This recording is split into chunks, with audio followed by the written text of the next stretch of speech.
Kuatkan tekad, kuatkan hati. Negeri ini memanggilmu kawan. Belajar bergerak berbagi untuk negeri. Guru penggerak majukan pendidikan. Guru penggerak menghamba pada murid. Kreatif rancang pembelajaran. Hargai potensi, tingkatkan prestasi. Lahirkan profil pelajar Pancasila. Belajar bergerak berbagi untuk negeri. Kita menjalin kolaborasi. Belajar bergerak berbagi untuk negeri.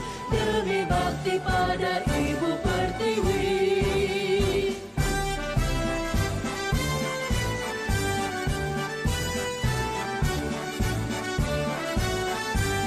Halo, Bu.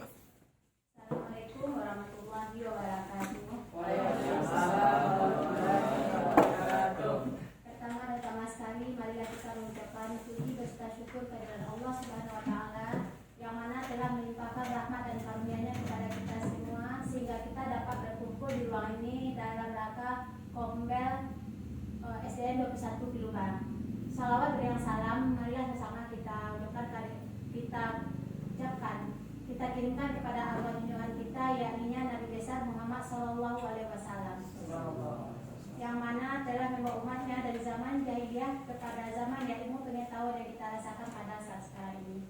Yang sama-sama kita hormati Bapak Kepala Sekolah, dan sama-sama kita hormati Bapak dan Ibu Majelis Guru, dan yang sama-sama kita hormati mahasiswa PPL UIN Bukit Tinggi.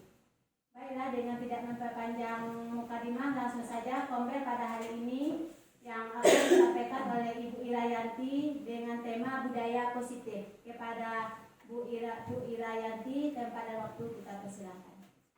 Baiklah, terima kasih Bu Ira. Assalamualaikum warahmatullahi wabarakatuh. Waalaikumsalam warahmatullahi wabarakatuh. Baiklah Bapak-Bapak Ibu, untuk saat ini kita akan memulai mempresentasikan tentang budaya positif. Di sini bagaimana kita ingin membangun budaya positif agar terciptanya pendidikan yang maksimal dan pemberian pembelajaran yang baik untuk anak didik kita. Di sini sebelum kita memulai tentang materi dari budaya positif, ada suatu pertanyaan pemantik.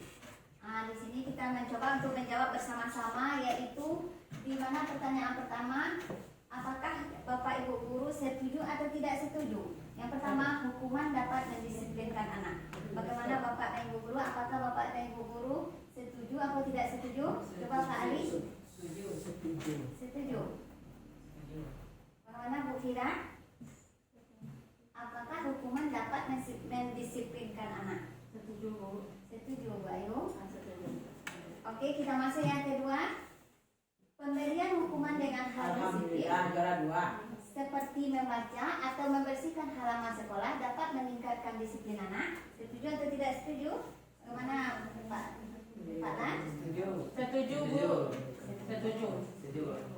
Yang nomor 3, memberi penghargaan dapat meningkatkan motivasi belajar anak. Setuju. Baiklah Bapak dan Ibu, nanti kita akan bisa mereview kembali pertanyaan pemantik ini setelah materi ini kita lihat lebih dalam. Yang mana dalam topik materi ini terdiri dari disiplin positif dan nilai-nilai kebajikan universal, kemudian teori motivasi, hukuman dan penghargaan restitusi. Yang ketiga, keyakinan kelas. Yang keempat, kebutuhan dasar manusia dunia berkualitas. Yang kelima, restitusi yang terdiri dari 5 posisi kontrol. Yang keenam, restitusi segitiga restitusi. Yang pertama, kita masuk kepada disiplin positif dan nilai-nilai kebajikan universal. Seperti yang kita ketahui, ada sebuah kepalan tangan kita, ada A dan B, yang mana di situ kita mencoba sobeklah secari kertas kecil, tulisan benda atau sesuatu yang sangat berharga untuk Anda, letakkan di salah satu tangan Anda dan genggamlah benda tersebut dengan segala daya, buatlah sebuah kepalan. Kemudian di sini juga ditanggapi, teman Anda akan mencoba dengan sekuat tenaga dengan berbagai cara untuk meminta Anda memberikan benda tersebut. Bisa membujuk, mengancam, menghadik, merayu, menyuap, apa saja yang agar dapat membuka kepalan tangan Anda tersebut.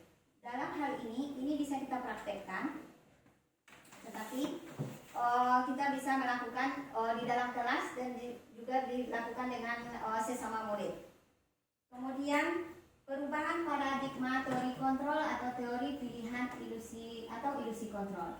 Yang mana di sini kita ilusi guru mengontrol murid, ilusi bahwa kritik dan membuat orang merasa bersalah dapat menguatkan karakter.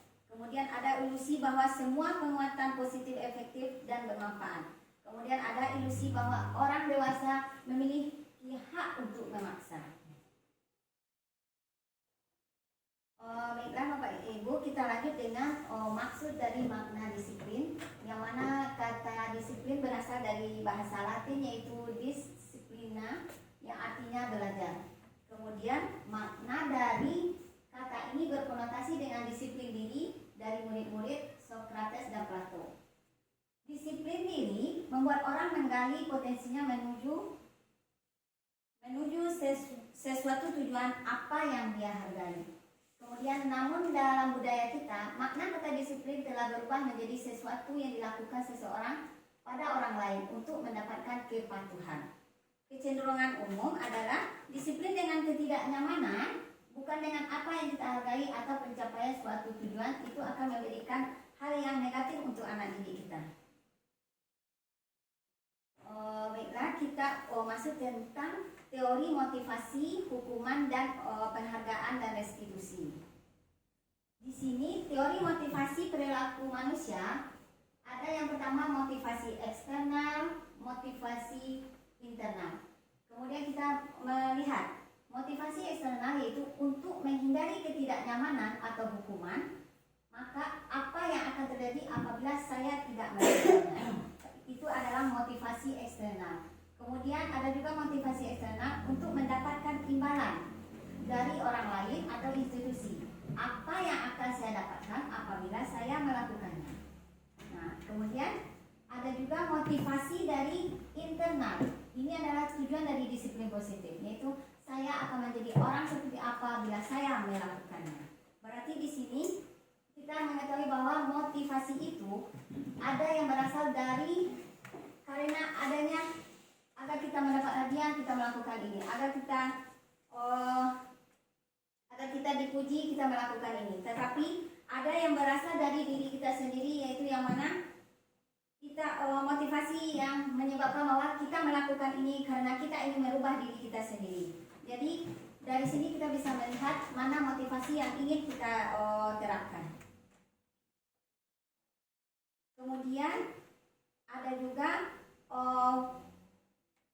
kita melakukan kegiatan ini, misalnya sesuatu pembelajaran atau karena kita dihukum oleh karena penghargaan, seperti penghargaan menurunkan kualitas, penghargaan bisa mematikan kreativitas, dan penghargaan bisa mengurangi motivasi intrinsik. Maksudnya di sini adalah kita mengetahui kadang kita ingin sesuatu ini, kita mengerjakan sesuatu agar kita dipuji, agar kita mendapatkan hadiah. Itu adalah sesuatu penghargaan yang dapat menurunkan kualitas kita. Kemudian ada juga penghargaan ini yang bisa membuat kita kadang kalau kita tidak mendapatkan penghargaan, kita akan tidak seandainya kita ingin kreatif, tapi karena kita ingin mengharapkan penghargaan, tetapi penghargaan itu tidak diberikan, bisa mematikan kreativitas kita. Kemudian di sini kita bisa melihat contoh apresiasi kebajikan, misalnya dalam kita perhatikan kemarin saya perhatikan. Kemudian di sini nilai kebajikannya rasa empati besar sekali. Kemudian situasinya pada saat menolong murid baru di kelas kita. Berarti dapat kita lihat di sini, kita melihat bagaimana apresiasi kebajikan yang harus kita terapkan terhadap anak didik kita. Bagaimana kita sesama anak murid kita itu melakukan rasa empati yang sangat tinggi terhadap sesama temannya. terdapat kepedulian, yang mana pada saat kita membantu teman-teman di tugas kelompok, misalnya ada siswa kita melakukan tugas kelompok, kita kelompokkan. Di situ dia dapat kita terlihat kolaborasi atau kerjasama mereka untuk saling mendukung apa kegiatan yang akan mereka bahas.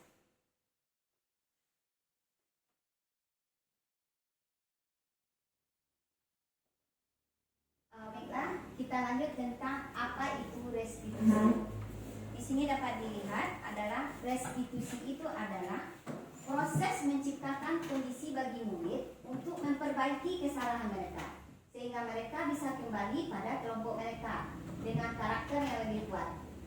Restitusi juga merupakan proses kolaboratif yang mengajarkan murid untuk mencari solusi untuk masalah mereka dan membantu murid berpikir tentang orang seperti apa yang mereka inginkan menjadi tujuan mulia dan bagaimana mereka harus memperlakukan orang lain. Berarti restitusi ini adalah untuk mengubah bagaimana strategi kita untuk mengatasi masalah-masalah yang terjadi pada anak didik kita. Ada 9 ciri-ciri restitusi. Yang pertama, bukan untuk menebus kesalahan, namun untuk belajar dari kesalahan. Kemudian yang kedua, memperbaiki hubungan. Yang ketiga, tawaran bukan paksaan. Kemudian yang keempat, restitusi menuntun untuk melihat ke dalam diri. Yang kelima, restitusi mencari kebutuhan dasar yang mendasari tindakan. Kemudian yang keenam, restitusi diri adalah cara yang paling baik. Kemudian restitusi fokus pada karakter, bukan pada tindakan. Restitusi fokus pada solusi. Restitusi mengembalikan murid yang berbuat salah pada kelompoknya. Baiklah, kita lanjut tentang materi keyakinan keras. Yang mana kita telah melihat tadi ada pertanyaan romantik. Nanti kita dapat lagi melihat kembali reviewnya. Di sini kita dapat melihat mengapa tidak peraturan saja, mengapa harus keyakinan keras. Apakah bisa Pak Ali menjelaskan? Mengapa kita tidak membuat peraturan? Mengapa kita harus menciptakan keyakinan keras lagi untuk di dalam kelas kita? Nah, kalau peraturan itu sifatnya mengekang, sedangkan keyakinan itu memberikan peluang untuk mengembangkan diri. Peraturan itu sifatnya mengikat. Coba Bu Fira. Kalau peraturan itu kalau kita lihat mungkin secara sepihak, sedangkan yang keyakinan itu memang betul-betul dari hati nurani semua siswa di kelas yang dibuat dan untuk dipatuhi oleh semua warga kelas. Ya, benar Bu Fira. Di sini itulah perbedaan antara peraturan dan keyakinan. Umumnya kalau peraturan mungkin kita yang sebagai yang berkuasa yang membuat peraturan, ya kan? Kita sebagai wali kelas, kita yang berkuasa membuat peraturan untuk anak didik kita. Tapi dengan keyakinan kelas itu kita meminta sharing dengan anak murid kita bagaimana mereka yang berbuat salah, mereka juga yang mencarikan solusinya sendiri. Jadi kita cuma mendengarkan. Kalau anak ibu bermain dalam belajar, apa konsekuensinya? Jadi di sini keyakinan kelas adalah kesepakatan antara mereka dan diri mereka masing-masing. Jadi antara kesepakatan mereka dan mereka juga yang akan menjalankan konsekuensinya. Jadi di sini dalam keyakinan kelas ini merupakan motivasi intrinsik yang bisa menumbuhkan nilai-nilai kebajikan di dalam kita melaksanakan kegiatan pembelajaran. Baiklah, kemudian kita dapat lihat di sini bagaimana lingkaran dari budaya positif. Yang pertama berawal dari peraturan kelas, kemudian lama-kelamaan dia berubah menjadi keyakinan kelas dan kemudian terciptalah lingkungan yang positif.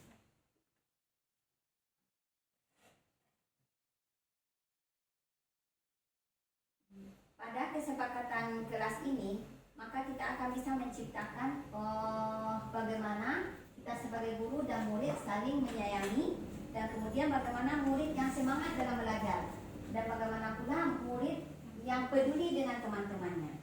Di sini juga dapat kita lihat bahwa dengan adanya keyakinan kelas, mereka karena mereka sendiri yang membuat sesuatu aturan, mereka sendiri pun yang bisa mengingatkan teman-temannya.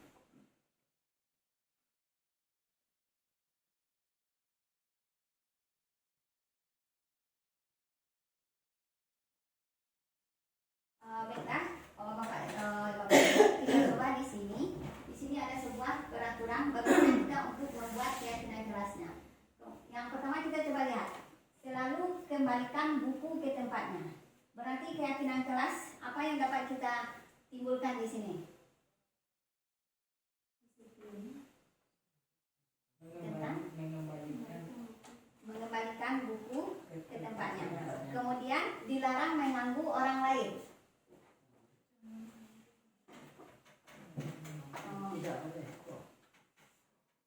Jangan. Oke, kemudian kita coba lihat, hadir di sekolah 15 menit sebelum pembelajaran dimulai. Berarti bagaimana kita proses membuat keyakinan kelasnya?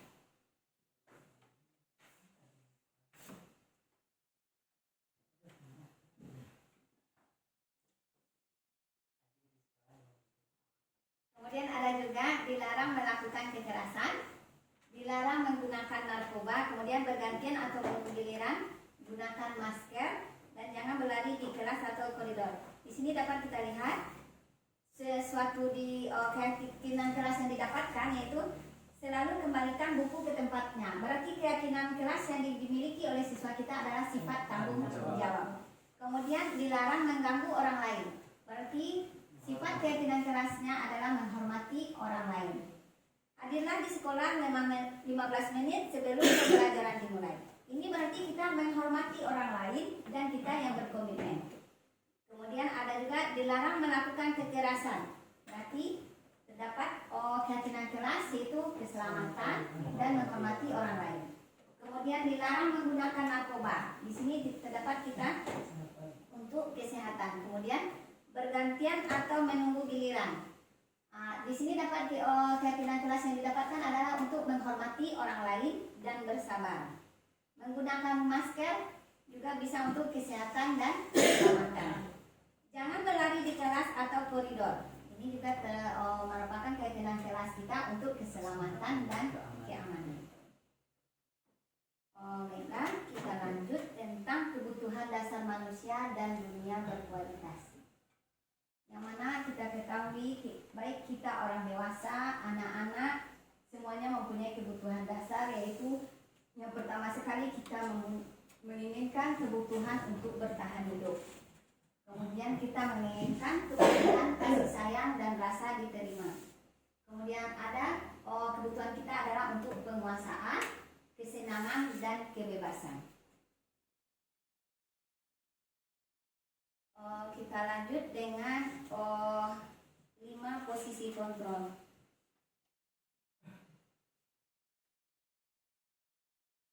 Di sini sebelum masuk ke 5 posisi kontrol, yang mana kita lihat kebutuhan dasar manusia yaitu kebutuhan bertahan hidup. Kita tahu bahwa kita manusia, kita membutuhkan untuk seperti untuk makan, kesehatan, untuk rumah. Itulah kebutuhan untuk kita bisa untuk bertahan hidup.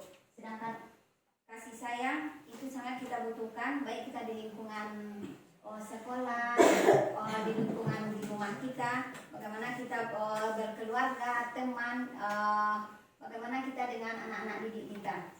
Kemudian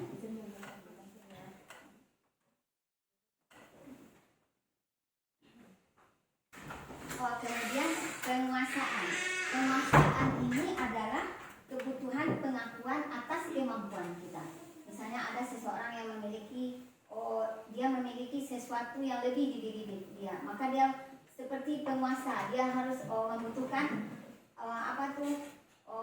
kata-kata bagi orang atau bagi diri orang menilai dia hebat, dia pintar. Tapi itu yang termasuk dengan penguasaan.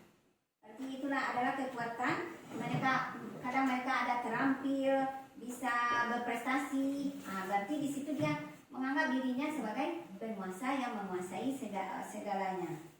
Kemudian adanya kebebasan. Kebebasan ini adalah kebutuhan mandiri, otonomi yang mana mampu mengendalikan hidup seseorang. Misalnya seorang anak-anak dia perlu banyak bergerak, banyak mencoba keinginan mereka yang berbagai macam-macam. Kemudian kesenangan, di mana kita sebagai manusia juga kita membutuhkan kesenangan, kita butuh refreshing, kita juga membutuhkan kegiatan-kegiatan yang juga membangkitkan diri kita yang tidak monoton dengan pekerjaan-pekerjaan. Baiklah, kita lanjut dengan 5 posisi kontrol.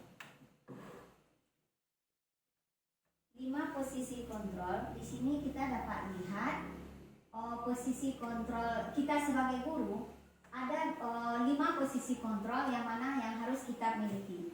Misalnya ada posisi penghubung, pembuat rasa bersalah sebagai teman. Kemudian ada sebagai pemantau dan manajer. Di sini dapat kita lihat. Coba kita lihat sebagai guru yang berbuatnya. Misalnya sebagai penghubung, dia menghardik, menunjuk-nunjuk dan menyakiti. Kemudian pembuat rasa bersalah, berceramah dan mengatakan sesuatu yang tidak seharusnya. Kemudian ada juga guru sebagai posisi teman, yang mana mereka membuatkan alasan-alasan untuk muridnya. Seperti dia berkata, ayo lakukanlah ini demi ibu. Kenapa kamu tidak mengerjakan juga? Tidak kasihan kamu lihat ibu udah capek menerangkan. Jadi kita meletakkan diri kita sebagai posisi teman terhadap murid. Kemudian ada juga kita sebagai pemantau, yaitu kita menghitung dan melihat. Misalnya kita melihat apa peraturan misalnya dalam pembelajaran, apa peraturan yang telah kita tetapkan, apa keyakinan kelas yang kita telah tetapkan. Jadi kita di situ melihat dan memantau dan menyesuaikan sesuatu yang bisa kita awasi. Kemudian ada juga di sini sebagai posisi manajer, yang mana di sini kita bisa menjadi panutan. Kita bisa kita bisa yakin untuk bisa memperbaiki setiap masalah yang ada di sekolah kita ini. Baik posisi manajer bagi kita dalam pembelajaran ataupun dalam kegiatan kita dalam di sekolah melaksanakan berbagai kegiatan ekstra.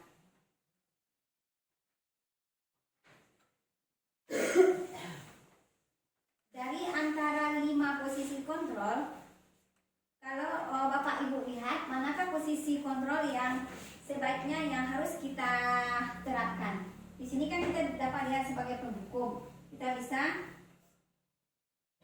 melihat contohnya, kita perhatikan kepada anak didik kita setiap apa yang kita lakukan. Sepertinya patuhi aturan atau awas ibu akan menghukum kamu.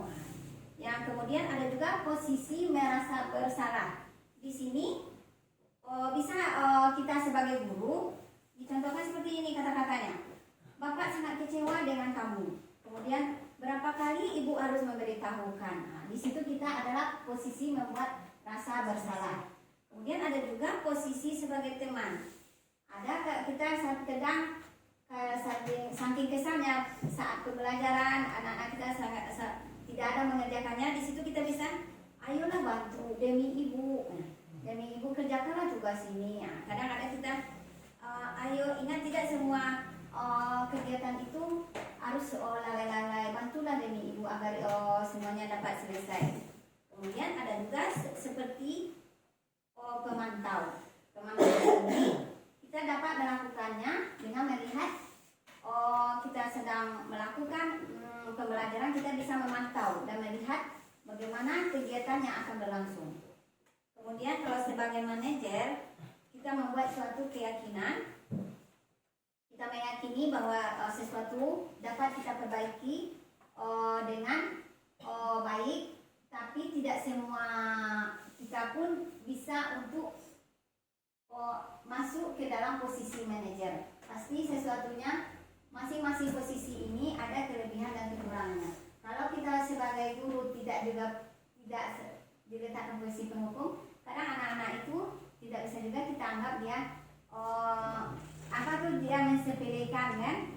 Ibu sih nggak kawirang gitu, waktu istilah di situ kan. Kalau seandainya ada juga, tetapi untuk di saat ini memang masing-masing posisi ini ada kelebihan dan kekurangan, dan setelah adanya keyakinan kelas, sebaiknya dalam posisi yang kita ambil yaitu kita harus mengurangi posisi penghukum, dan kita harus lebih banyak melakukan berusaha meningkatkan terhadap posisi teman dan manajer.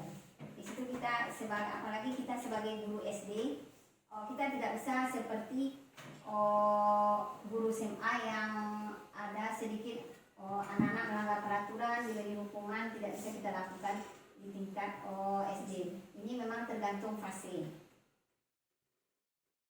Seperti kita lihat ini, saya kecewa sekali dengan kamu. Ini adalah suatu posisi pengontrol membuat orang merasa bersalah. Jadi kalau kita mengungkapkan saya kecewa sekali sama kamu, jadi diri seseorang yang melakukan itu dia merasa dirinya bersalah. Kemudian kamu tidak benar-benar melakukannya. Berarti dia di sini terletak dalam posisi penghukum. Kemudian ada juga, ayolah lakukan demi ibu atau bapak. Dia di situ terletak sebagai teman. Kemudian ada juga, apakah kamu mau mendapatkan stiker bintang hari ini? Itu juga bisa diletakkan sebagai teman kamu. Kemudian, bagaimana kamu bisa menyelesaikan masalah ini? Ini juga bisa terletak sebagai manajer. Jadi kita berkonsultasi. Kita seandainya mereka berbuat sesuatu, kita menanyakan juga ke mereka, bagaimana, kenapa? Di situ terletak kita sebagai posisi manajer. Kemudian kamu selalu yang paling terakhir. Di situ juga terletak kita sebagai penghukum. Baiklah, kita lanjut yang keenam tentang segitiga restitusi. Di segitiga restitusi inilah cara kita untuk mengatasi berbagai macam masalah yang akan kita hadapi dalam pembelajaran anak didik kita. Yang pertama, kita menstabilkan identitas, kemudian kita validasi kebutuhan, kemudian kita menanyakan keyakinan. Dalam menstabilkan identitas, di situ terdapat bagaimana kita merasa setiap orang pasti pernah melakukan kesalahan. Di situ kita bisa melihat menstabilkan identitas. Dan juga kamu bukan satu-satunya yang pernah melakukan ini. Di situ juga terdapat hal untuk menstabilkan identitas. Kemudian dalam menanyakan keyakinan, setiap anak-anak yang melakukan kesalahan, kita di sini dapat melihat nilai-nilai apa yang telah kita sepakati. Jadi kita merujuk kembali dan menanyakan kembali ke mereka. Kemudian kamu ingin menjadi orang seperti apa? Di situ dapat kita lihat dalam menciptakan sesuatu yang terjadi dalam kegiatan pembelajaran kita, ada anak-anak yang bermasalah, dapat kita selesaikan dengan segitiga restitusi. Kemudian dalam validasi kebutuhan, di situ dapat kita lihat kamu tentu punya alasan mengapa melakukan itu. Jadi di situ dapat dilihat kebutuhannya. Dan kemudian ada cara yang lebih efektif untuk mendapatkan kebutuhan tersebut.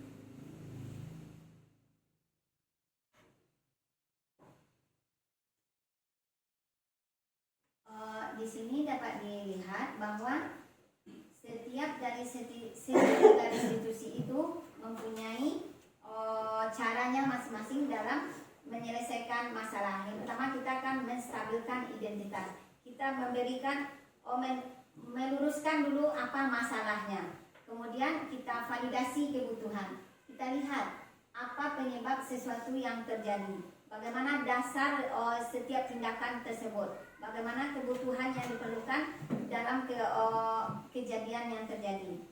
Kemudian dalam menanyakan keyakinan, kita di situ bisa lihat karena kita sudah membuat kesepakatan kelas, keyakinan kelas. Di situ kita bisa menanyakan apa keyakinan yang telah kita terapkan.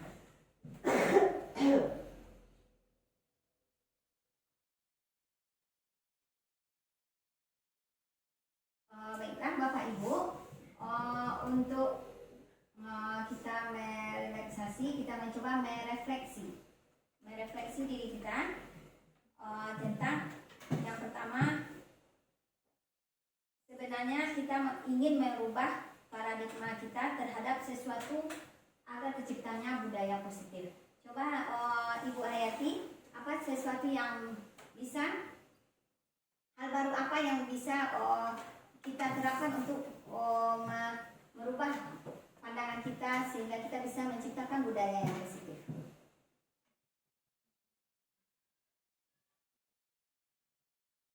Apa yang ingin sebenarnya kita lakukan, apa yang ingin perubahan yang kita lakukan agar terciptanya budaya positif, yang mana budaya positif itu kita harus menciptakan. Yang pertama di situ, di budaya positif itu ada tentang posisi kontrol, guru, tentang keyakinan kelas, apa yang ingin yang hal baru apa yang bisa mengubah diri kita. Nah, dari diri kita sendiri.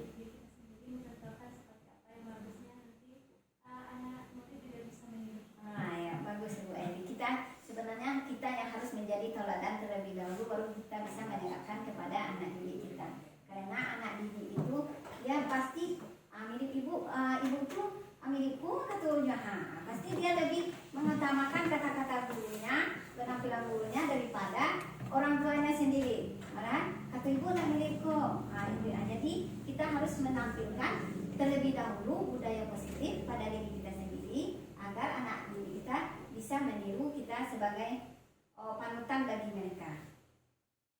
Kemudian di sini ada kita mengenai tadi tentang makna disiplin dan motivasi. Sebenarnya antara disiplin dan motivasi apakah ada perbedaannya? Coba Bu Fira, apakah ada perbedaan antara disiplin dan motivasi? Kalau disiplin dan motivasi hampir sama dikarenakan saling melengkapi. Karena terjadinya disiplin, sehingga dari disiplin tersebut kita bisa memberikan suatu motivasi yang baik bagi peserta didik. Ya, benar Bu Mira. Di sini dengan kita menciptakan disiplin, juga kita akan bisa membangkitkan motivasi anak untuk bisa mengikuti disiplin yang telah kita terapkan.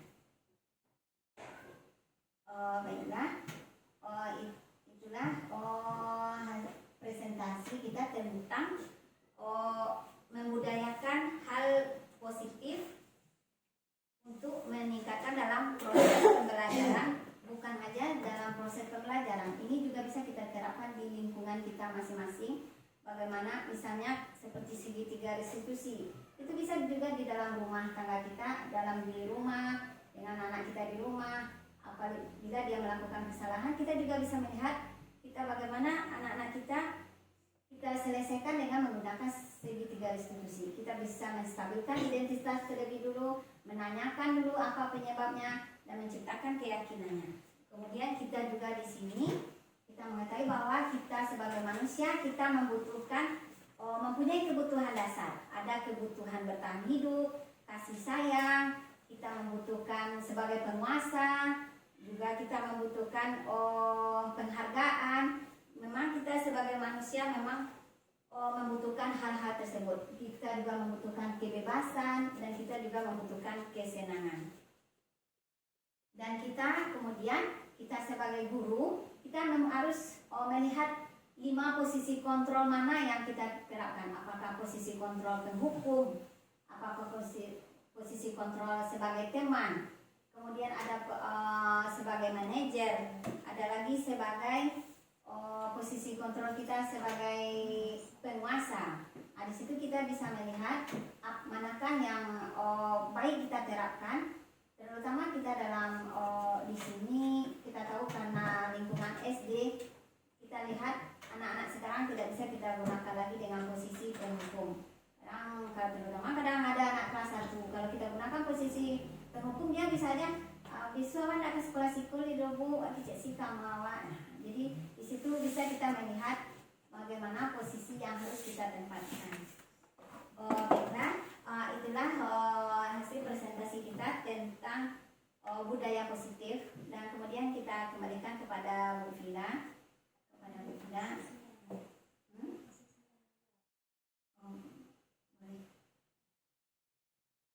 Terima kasih kepada Ibu Ira yang sudah menyampaikan materi di hadapan kita semua. Mudah-mudahan apa yang disampaikan oleh Ibu Ira kepada kita semua menjadi suatu loncatan bagi kita sebagai guru, baik di sekolah maupun jadi orang tua di rumah. Selanjutnya, jika ada sesi tanya jawab kepada teman-teman atau Bapak Ibu, dipersilakan.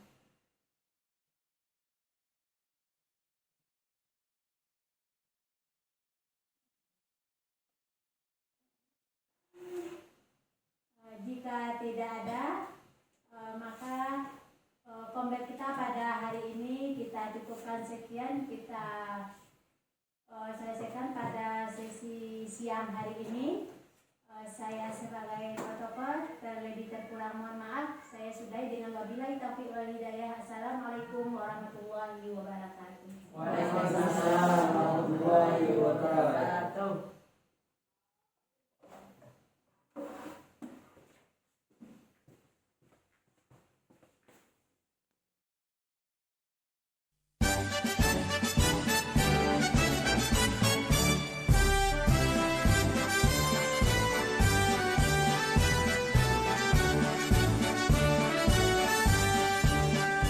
Bulatkan tekad, kuatkan hati, negeri ini memanggilmu kawan. Belajar bergerak berbagi untuk negeri, guru penggerak majukan pendidikan. Guru penggerak menghamba pada murid, kreatif rancang pembelajaran. Hargai potensi, tingkatkan prestasi, lahirkan profil pelajar Pancasila.